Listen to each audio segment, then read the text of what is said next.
कठुआ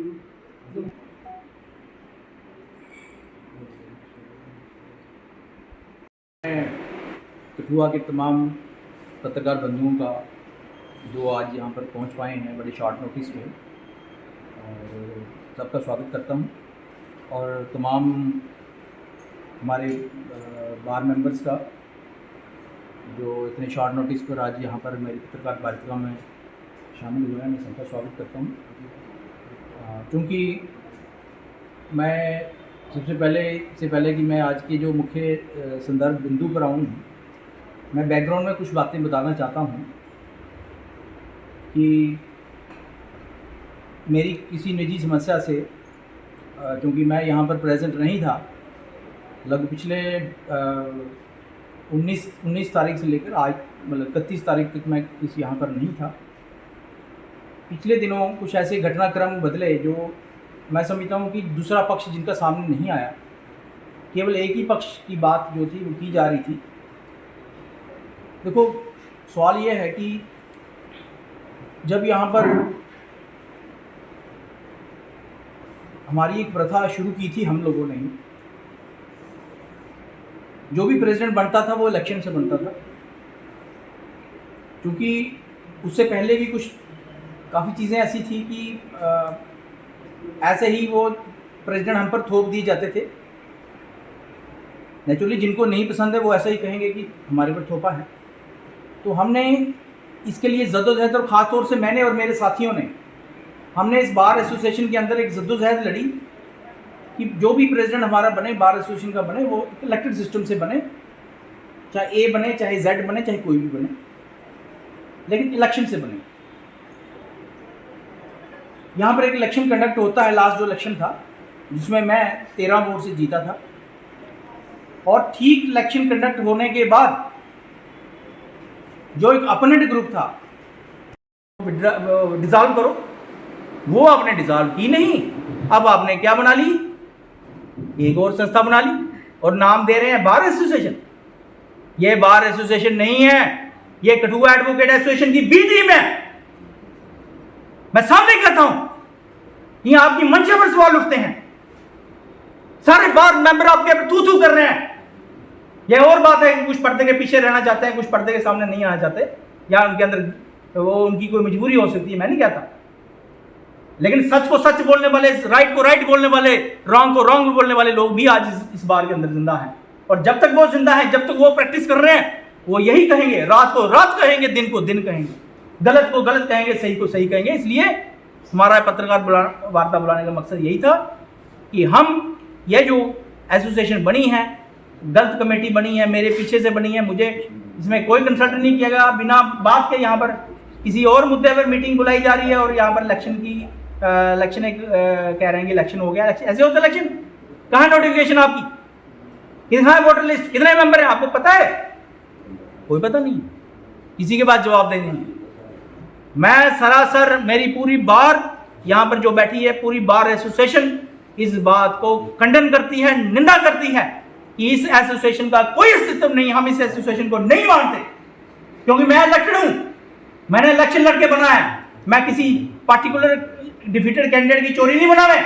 जो मेरे opponent candidate थे वो कहीं बाहर चले गए, उनको कोई समस्या होगी, वो मेरे पीछे से प्रधान नहीं बना मैं। या 2-4 लोग जो उल्टी सीधी बातें कर रहे थे वो बाहर गए, तो मैं चोरी से प्रधान नहीं बना, मैं सबके सामने प्रधान बना था। लेकिन आप लोगों ने सिस्टम खराब किया, आप लोगों ने मेरे कॉन्स्टिट्यूशन पर उंगली उठाई, आपने कहा कि हम कॉन्स्टिट्यूशन को नहीं मानते। क्यों भाई, क्यों नहीं मानते आप कॉन्स्टिट्यूशन को?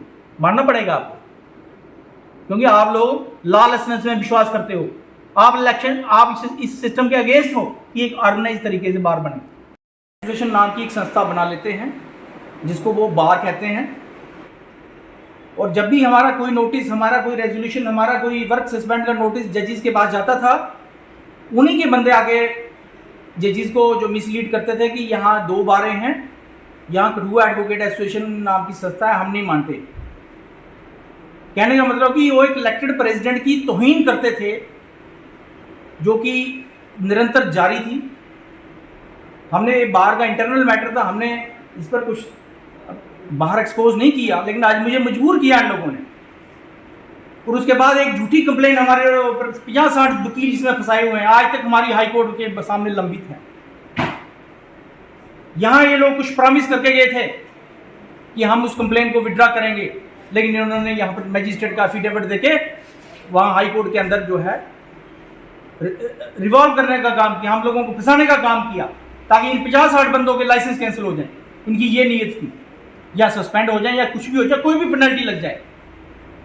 और जब इन्होंने ये कंप्लेंट की थी, मैंने इनको बोला था, मैंने कहा आप कंप्लेंट मत करिए, मैं बीइंग ए प्रेसिडेंट मैं जिम्मेवार हूँ उस बात का, मैं जवाब दूंगा, अगर जरूरत पड़ेगी तो मैं अपनी जेब से पेमेंट करूंगा, डोंट वरी, आपको बाहर मत उछालो बाहर के मुद्दे को।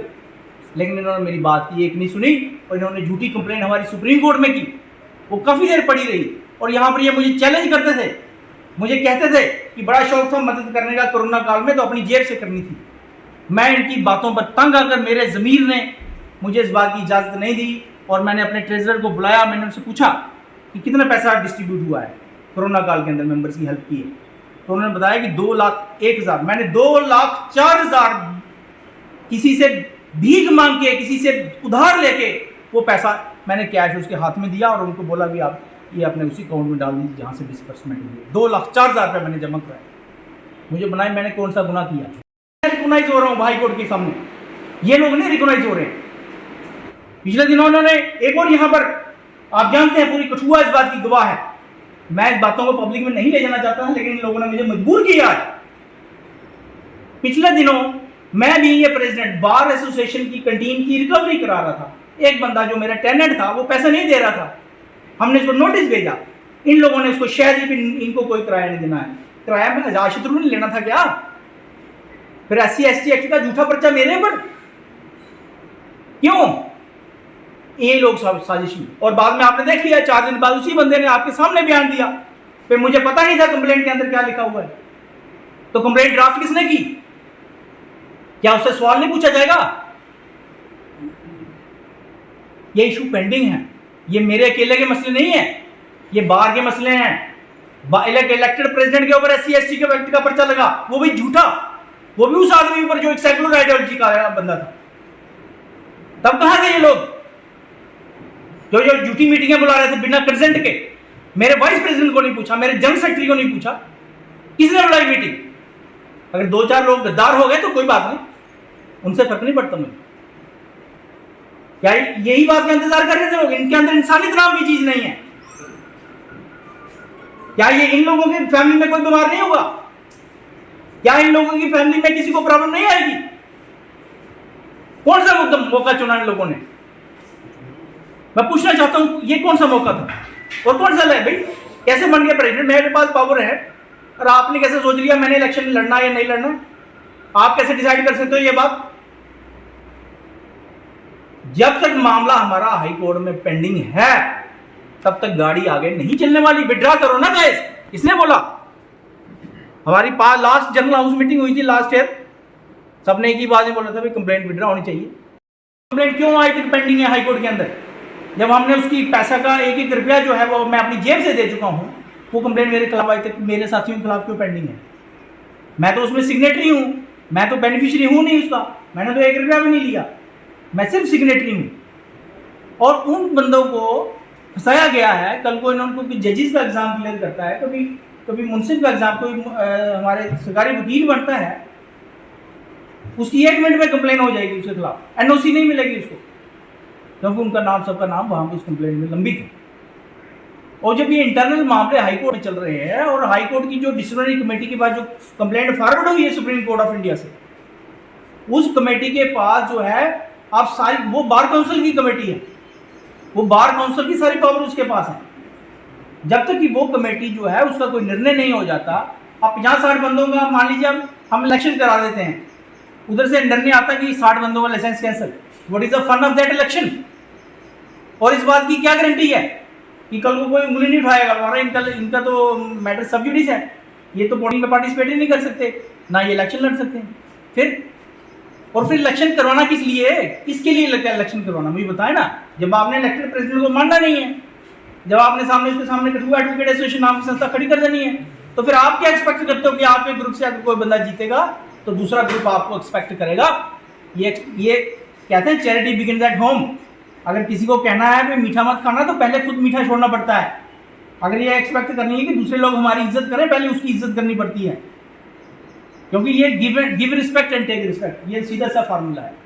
आप किसी की रिस्पेक्ट करोगे तो आपको रिस्पेक्ट मिलेगी, लेकिन आप किसी की तौहीन करोगे, किसी के पीठ पीछे बातें करोगे, पीठ पीछे शुरा भोंकोगे, जैसे मेरे भोंका इन लोगों ने, मेरा क्या इंतजार नहीं कर सकते आप लोग? मैं पूछना चाहता हूं उनसे, ये कोई बार नहीं है, ना ही मैं अपील करता हूं तमाम पब्लिक से, तमाम अथॉरिटी से कि कोई भी डेजिग्नेट ना करें इनको, क्योंकि ये फर्जी बार बनाई गई है, झूठी बार बनाई गई है। कठुआ एडवोकेट एसोसिएशन की बी टीम बनाई गई है, अभी वो एसोसिएशन डिजॉल्व नहीं और ये टीम बन गई, और बिना चोरी से बनी है। इसलिए हम इसकी निंदा करते हैं, खंडन करते हैं। हमारी बार आज भी एग्जिस्ट कर रही है। हाँ, 2-4 लोग उसमें कुछ गद्दार हैं, वो उनकी पहचान की जाएगी, उनसे बात की जाएगी, और नए सिरे से जो है वो हम इसको, जो कमेटी है, इसको हम रिफॉर्म करेंगे।